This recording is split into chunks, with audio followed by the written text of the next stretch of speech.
How often do we procrastinate? How often do we say stuff like, yeah, I really should do that. I don't know. I guess I'm just lazy. We have a problem with too many choices, too many options, and not following through on any of them. Well, let me ask you a question. How many diets does it take to get down the weight you'd like to be at? Just one. The one you stick with. How many times do you have to reorganize your office, your desk, your approach to your business, your profession, before you begin to see some of the results you'd like to see? Just one. The one you commit to and stick with. You know the difference when I tell you I'm going to do something, I'm going to do it. You don't start things and not finish. You don't quit. There's nothing that comes out of quitting besides knowing that you didn't finish. We finish everything. You start it, finish it. When I pick it up and say I'm going to start it, I got to finish it. It all don't work. It all ain't the best. It all ain't knocked out the park. But I walk away saying I finished it. I did it. I thought they were still not coming in because I want you to go. And if you don't win, you're upset. And you go back and win.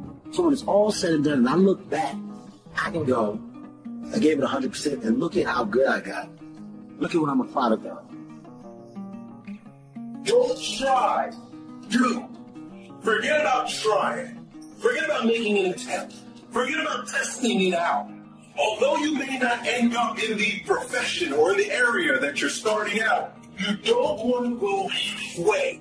You don't want to just dip your toe in. You want to jump in hard. Do not try. Do. Go hard. It requires a tremendous amount of courage to say, I'm going to give this thing a chance. I'm going to give it my all. And if it doesn't work out, that's okay. But I know that I tried my best. Where are the warriors that say, I'm going to make a decision and I'm keeping it? Go deep into all these things that you love, 100%. Devote yourself to something bigger. Be decisive about what you're going to do. Say, I'm going to do it, and that's it. And then be disciplined about getting it done every single day, whether you like it or not. Keep the faith. Keep it. I'm going to stay in the race. I'm going to keep the faith. You ain't going to make me mad enough to get out the race. No. I'm not going to get tired enough to get out the race. He's done so much for me. How do you keep the faith? How do you keep your head above water? How do you march against the tide? How do you stand up when everybody around you seems to be falling down? How do you keep firm and solid footing when everything underneath you seems to be slipping away? How do you keep the faith? Number one, you got to be a fighter. Faith into action equals manifestation. Nothing is done without willpower. I want you to think about your major goal. And I want you to have a big goal. Why is that important? Because in order to do something you've never done, you've got to become someone you've never been. You have greatness in you. If you don't have the money, and if you don't have the contacts, if you don't have the relationship, none of those things matter. If you have a goal and dream, if you have the willpower to go after it, you can never lose faith. That's the key. You have to believe in something that you can't see. You have to believe when you don't see no way how. Faith is the belief in things that you cannot see. You have to buckle down and keep believing. If God told you you were going to be rich in August of 2021, do you know how crazy you would talk to people from now until then? Because you know on August of 21, I'm going to be rich. But he don't tell you when the package is going to arrive. So here's the deal. He wants you to stay in faith to receive the package.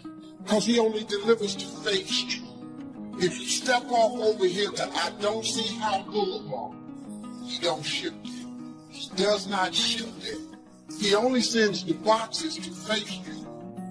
Once you believe you deserve something, then you've at least opened the door to walk into the room of success. But prior to believing you deserve it, you can do all the work, all the calls, all the mechanics that the other people do. But if you don't believe you deserve it, you're never going to even walk into the room and sit at the table to have a chance to get your piece.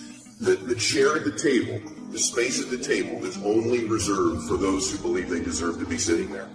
Hard work matters. Why does hard work matter? Well, hard work matters strategic because if you make more phone calls, you do the old adage, right? Show up earlier than everybody else, leave later. But there's something more deep about that. Yes, making more phone calls, seeing more people, being more active, being busier, putting in more hours into something always gives you a strategic chance. But something powerful happens when you do things other people aren't willing to do. You begin to believe you deserve to have things other people won't have. And that's what gets you a seat at the table of success. Wisdom uninvested in labor is wasted. Even the highest of attitudes is faith.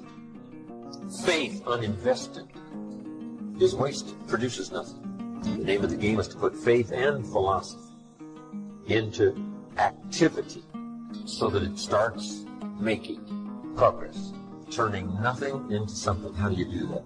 Here's how you start. There's 3 steps to it. Number 1, imagination. Now, imagination is not tangible, but it is almost real. Almost real. It's not real, but it's almost real. But it's hard to say that imagination is nothing. Imagination is not tangible yet, but it is the beginning of turning nothing into something. And so, as a result of developing the faith, I expand my vision of doing things beyond my comfort zone. So expand your vision. There are more millionaires have been created last year than any other time in history. It's easier now to create wealth than ever before in our economy. And so having a service-driven life, looking at the things that you want to do, and having collaborative, achievement-driven, supportive relationships, learning every day that you have breath, you have an opportunity to serve. You have an opportunity to make a difference. A man without a dream or vision should perish. It's what God puts in your imagination for you to have. Everything God wants you to have, He puts it in your imagination. Albert Einstein said imagination is everything. It's the preview to life's coming attraction. It all happens at an appointed time, but you have to stay in faith for the appointed time to happen for you. I've been wanting to be on TV since I was 10 years old. You know how old I was before I got on TV? 38. 28 years after I wrote it on the paper. I won't be on TV. It took me 28 years to get on TV. But it happened at an appointed time. I just never gave up in faith. I kept going because I didn't know how to quit. Because I know if I quit, it cannot happen. But if you stay with it, you have no idea what can happen for you. What causes that switch to flip? The overdrive. The beast mode. The full-on destroyer that will not stop. You gotta go, man. You just have to go. Never wait on the right time, because the right time ain't ever coming. Beast mode is a lifestyle that becomes your nature. You all these people spending their whole year doing nothing, sitting still. And then all of a sudden, for 3 weeks out of the year, they suddenly spring into action. And things start moving. Results start coming. And right when you think you might be looking at a different person, they go right back to where they were 3 weeks before. And stay there for another year. These are the New Year resolution beach money. These are the people who want to lose weight. Talk about lose weight. Buy the gear to lose weight. Get a membership. Get into position to lose weight. Not quit because training is at 5:30 in the morning. Everybody wants to be a millionaire. Everybody wants to be the top of the top. Until it's time to do what Phenomenal does. I'm not scared that some kid's gonna take my spot. If he does, he's gonna have to do it with sweat. He's gonna have to do it with tears. He's gonna have to do it with blood. He is going to have to get up at 2:30 in the morning. If he can get up every day at 2:30, he deserves to take my spot. Some people are taking your spot and they shouldn't take it, but because you're average, it's easy to take your spot. It's easy. It's easy to take that client before you get to him. It's easy. It's easy to beat you. Why? You average. But let me tell you something. Everybody wants to be a beast until it's time to do what beasts do. Right now is a time of year where you can really separate yourself. You can separate yourself from other people, your competition, but you can also separate yourself from where you are, from the standards you've set. You can separate yourself from your current position to a new position in your relationships, your money, your body, your business. If somebody's ahead of you, it's difficult to catch them when they're at full speed. It just is. It's difficult. They're in front of you, they're running full speed, and you're chasing them down. It's difficult to catch at those times. But where you do catch people is during what I call separation seasons. And these are the seasons where some people begin to flinch, they get weak, they take time off, they relax, they get casual about their routine. Maybe they're not as sure about their standards as they once were. And when they do that, they flinch, bam, you blow their doors off because you keep pushing and separate yourself during that time. This isn't just about competing against other people. It's separating yourself from where you currently are, which is what all of you want to do. It's called growing.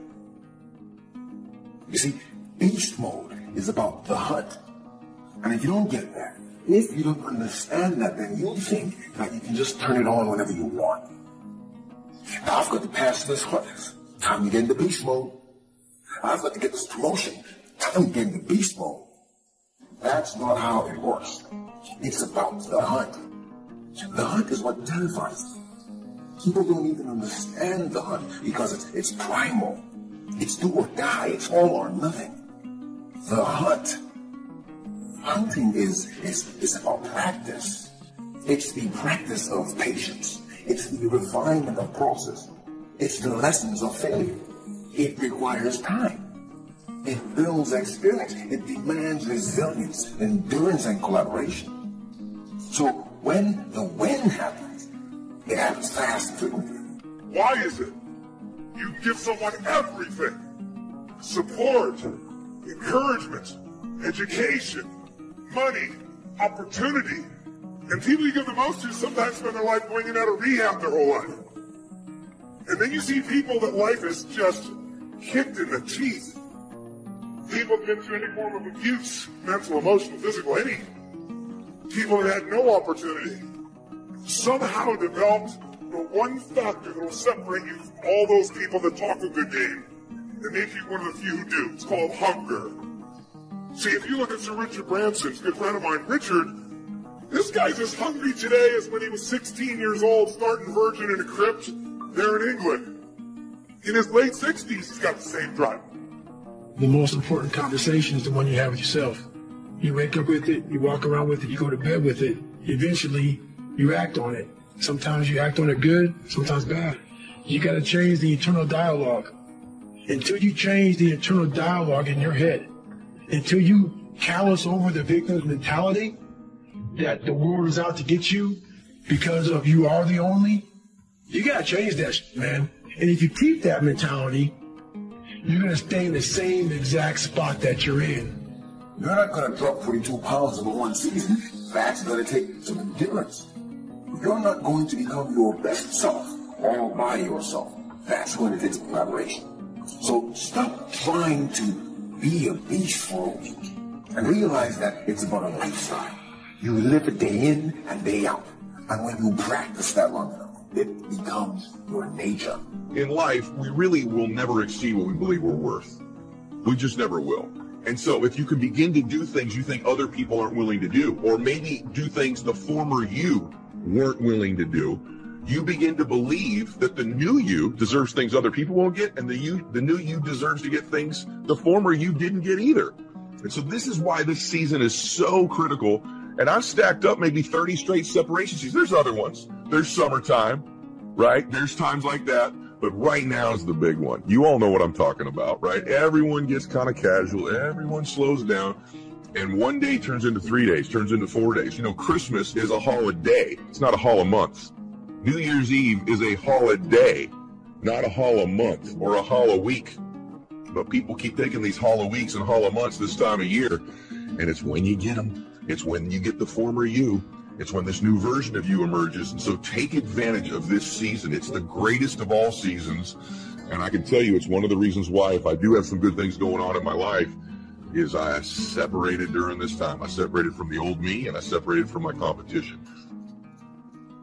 It takes both emotion and logic for you to reach your maximum potential, to really give everything you have and go beyond your limits. So when it doesn't make sense, logical sense to go on, that's when you got to use your emotion. That's when you got to use that anger, that frustration, that fear to push yourself harder, to push yourself to say, I don't stop. So you fight the weak emotions with the power of logic, and you fight the weakness of logic with the power of emotions. And in the balance of those two,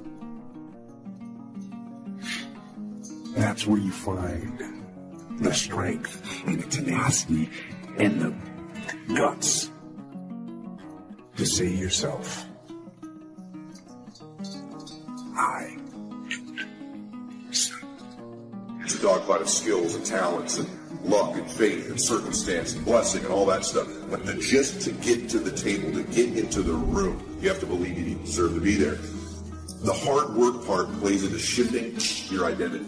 That over time, not even that long a period of time, when you're doing the things others are unwilling to do, you begin quietly to begin to believe that, oh, I deserve to be rewarded in ways these other people aren't going to be rewarded because I'm doing the things others won't do. And so the fastest way to change your identity, to change your belief, is just to flat get to work, to flat get there earlier, to flat leave later, to just make more calls, see more people, be more relentless, just pour ourselves into the work, because actually the hard work can in reverse impact our identity. And that's the key in changing your belief. So ask yourself this question, honestly, in whatever business you're in. Have you done everything physically and mentally possible to get yourself to that table? If you've done everything you're capable of, if you've been relentless and ferocious and invested so much time, effort, and energy that inside you, you know you deserve to win. Or if you held something in reserve, if you've not really given it your best, if you kind of hope to get a little bit luckier, well, it's that little bit of reserve you hold back that will ultimately keep you from sitting at the table of success. How would we start to strengthen our belief in that what we imagine is possible to turn it into reality? And there's 2-3 ways. One is to believe your own testimony. If you've done it before, why couldn't you do it again? If you've done it once, couldn't you do it the second time? Why not believe in your own testimony? I was rich by age 31 and broke by age 33. You know, I lost the money, but I didn't lose the skills. And that's what's important about personal development. You can lose the money, but not the skills, so who cares about the money? Unless it's getting late, right? And you're like 90, and, you know, it's a little difficult to go back to the streets, but hey, once you've got the skills, you own the skills. So we start with imagination, which is almost real. I mean, it's not real yet. It's not tangible yet, but it's almost real. Now we move to faith to believe that what we imagine is possible. So we study our own testimony. If we've done it before, we can do it again. Here's what else we study. Other testimonials of somebody who did it. Somebody that built a hotel said, yes, I started with some plans and finally believed it was possible, and here it is. You say, well, if it's possible for one, it's possible for another. In fact, sometimes when we hear the testimonial, here's how they finished. If I can do it, how they finish. You can do it. See, that's a classic testimonial that gives us now what we call faith. Faith is generated by what we hear, the vocabulary of what we hear, the vocabulary of what we read. That generates faith to believe that it's possible. Now, faith is not reality. You can't say faith is nothing because it affects. It's like radiation. To us, it's nothing because it can't be seen. But radiation is so powerful it can kill you. Right? You can't see it, but it has an incredible effect. And that's true of faith. Faith can't be seen, but it has an incredible effect on your attitude, on your behavior, on your disciplines, on your work for the day, and all the rest. So faith is tangible in that sense, that it affects the emotions, it affects the drive. It's called the unseen magic.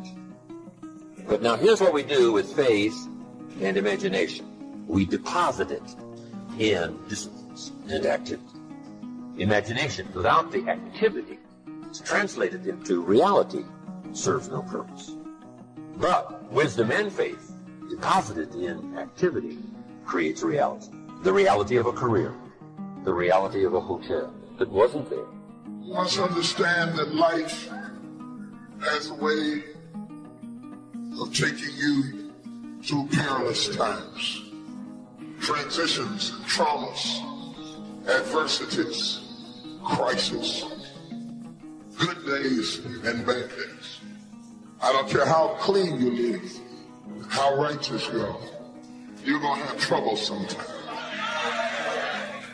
Life has a way of being its own schoolmaster.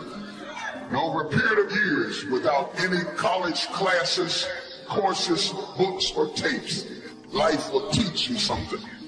You soon learn that life has its own pattern, and it has its own rhythm. If you are a connoisseur of life, you observe all things.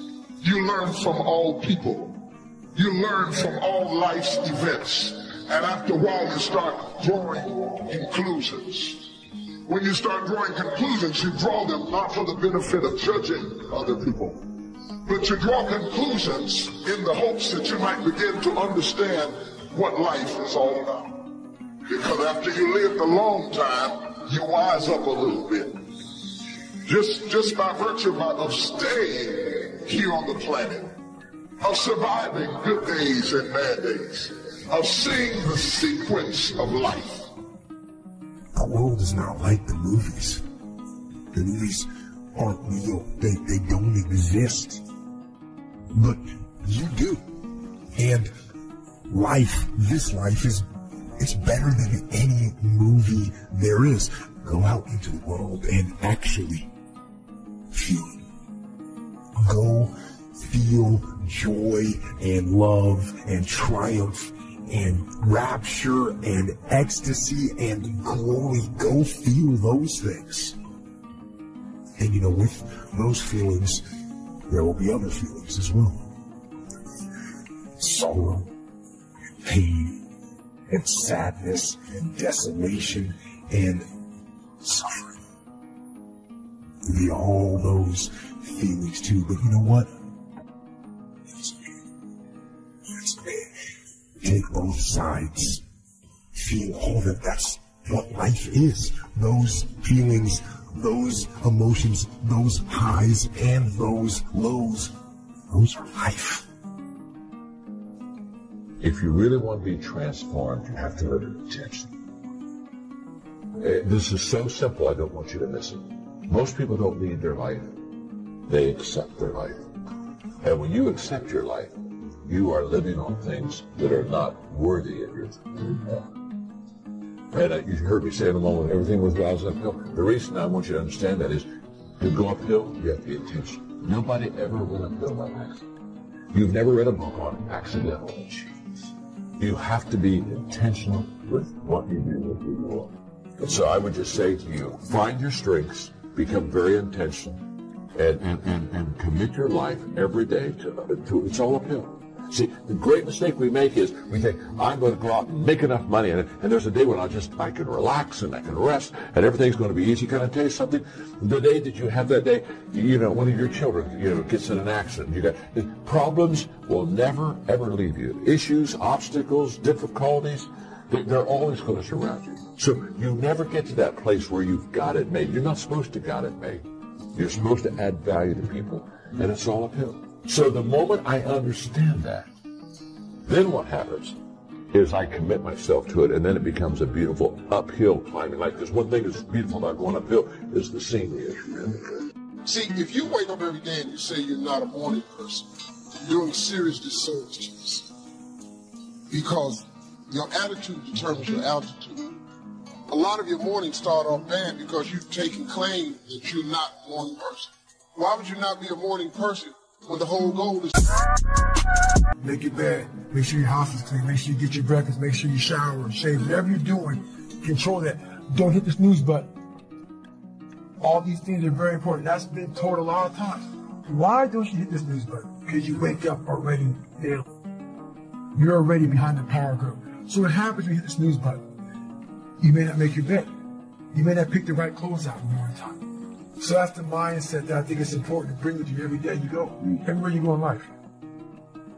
Time is the inexplicable raw material of everything. With it, all is possible. Without it, nothing. The supply of time is truly a daily miracle, an affair genuinely astonishing when one examines it. You wake up in the morning and lo, your purse is magically filled with 24 hours of the unmanufactured tissue of the universe of your life. It is yours. It is the most precious of possessions. No one can take it from you. It is unstealable. And no one receives either more or less than you receive. In the realm of time, there is no aristocracy of wealth and no aristocracy of intellect. Genius is never rewarded by even an extra hour a day. And there is no punishment. Waste your infinitely previous commodity as much as you will, and the supply will never be withheld from you. You cannot waste tomorrow. It is kept for you. You cannot waste the next hour. It is kept for you. I have said the affair was a genuine miracle. Is it not? You have to live on this 24 hours of daily time.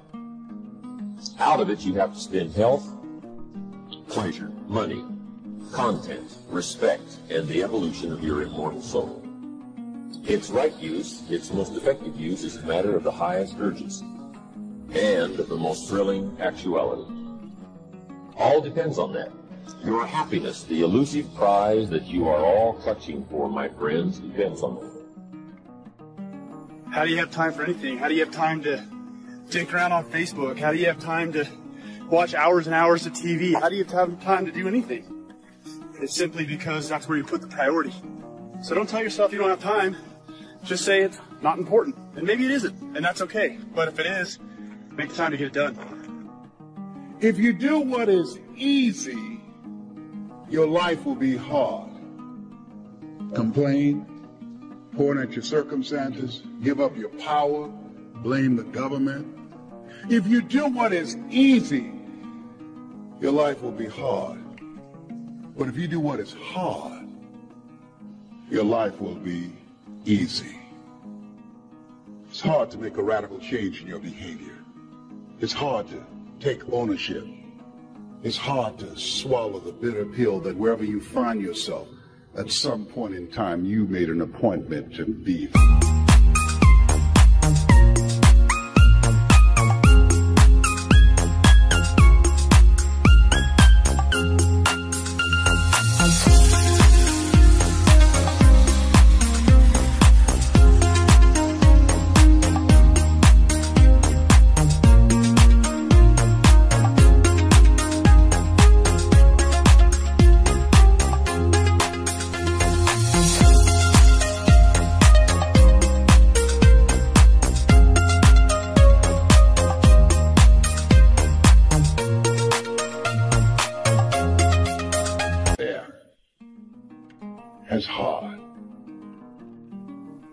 Remember how you had a job interview for a job? We've had several of them in our lives. What did you do the night before that job, weeks before the job? You knew you had it. You prepared you had a bowl out for your oatmeal, your cereal, whatever you had in the morning time. Your coffee cup was out. Your clothes were laid out. You studied, you rehearsed, you were ready. You brought your best self. You were going to war with yourself because you wanted that interviewer to see your best self. You won. You got the job. After a few months in that job, you look around, I got the job. You start to back off. The clothes aren't out. You hit the snooze button. You don't get up on top anymore. You realize that you can still have this job and not be your best self. The interview you is gone. You have your job, but the interview is gone. So winning the battle in the morning time is just that. Is that you wake up in the morning time and you own all this stuff. Because once you leave your house, the world then gets at you. And that's why I believe in not getting up in the morning time and checking your phone immediately. Everybody does that. They get up, the first thing they do is grab the phone. Look at the phone. Maybe bad news on there. So how's your day start off? I don't go to the gym. You're caught up now on that phone. That's how your day starts. You lost control. So once you win that battle in the morning time, then once you go out, now you've won. You go outside your house, you may lose your job. You may have a bad hit. But you won something. So you're going into battle having already won something. Having already won. So then, if you hit the snooze button, you go out, you're just defeated already. You're behind the power curve. Now you've won something. You feel better about yourself.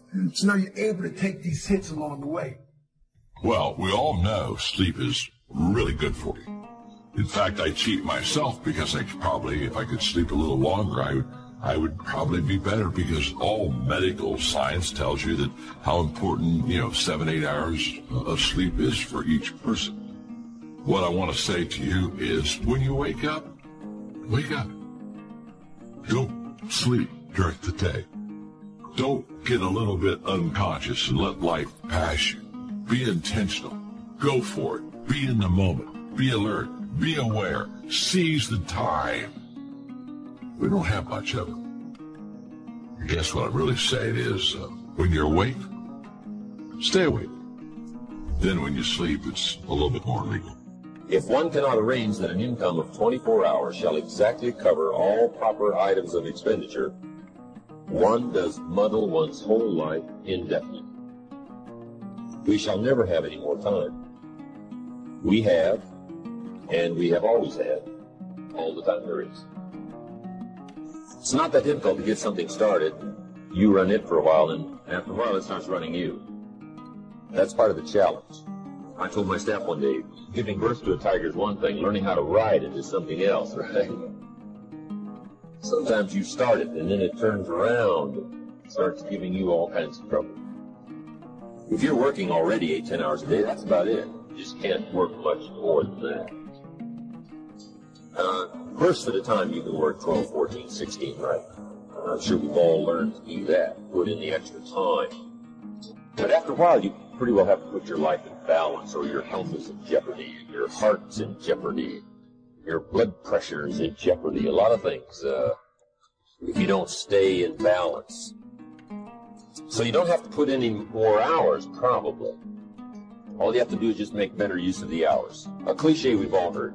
It's not the hours you put in, it's what you put in the hours that counts. Survival is necessary, but survival is living. The real problem with life is that at some point, you've got to start living it. Participation is required. This thing is not a spectator sport. You have got to get in the game and sweat it out. Yes, you'll get banged up. You'll get tossed around. You'll take some losses, but you'll also pick up some important wins.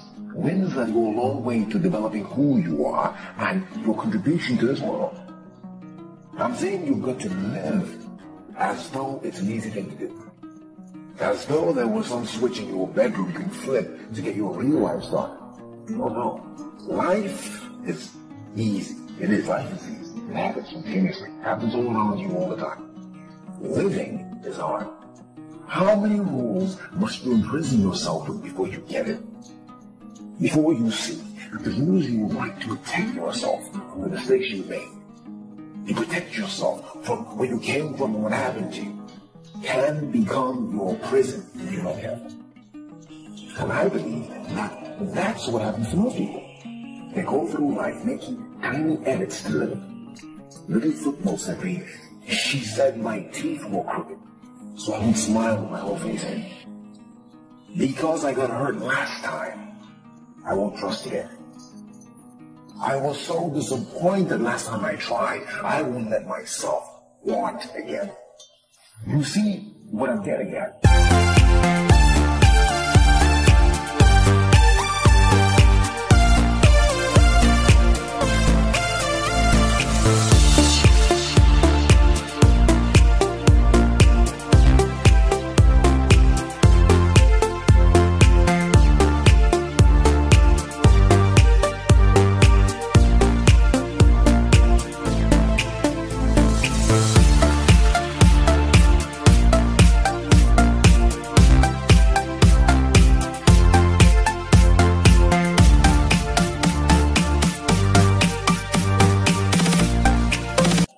These rules start early, and sometimes they're forced on you. So I know living is hard.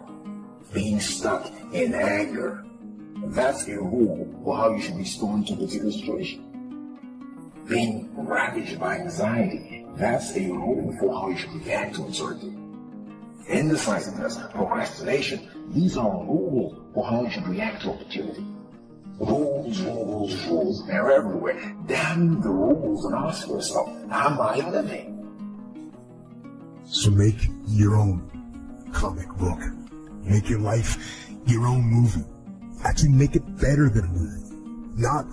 Not better because it's more adventurous or more romantic or more melodramatic.